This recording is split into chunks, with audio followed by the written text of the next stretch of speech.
Waheshimiwa wabunge, kazi inaanza. Tutafute viti vya karibu tuketi.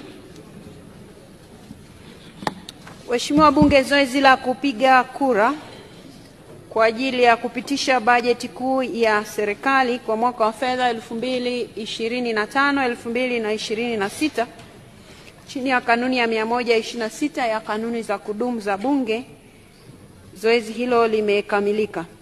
Idadi ya wabunge wote kikatiba ni 393. Idadi ya wabunge waliopo mpaka sasa ni 392. Na idadi ya nafasi wazi 1. Idadi ya wabunge waliokuwepo bungeni ukiondoa spika ni 378.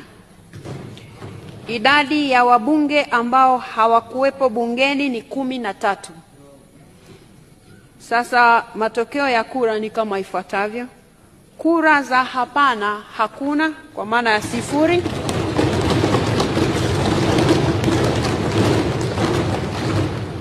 Kura za ndio 373.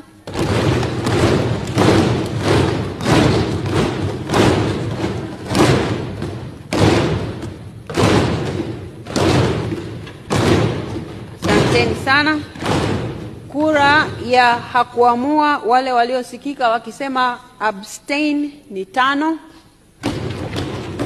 Sasa natangaza rasmi kwamba bajeti ya serikali imepitishwa kwa kura 373 sawa na 98.7%.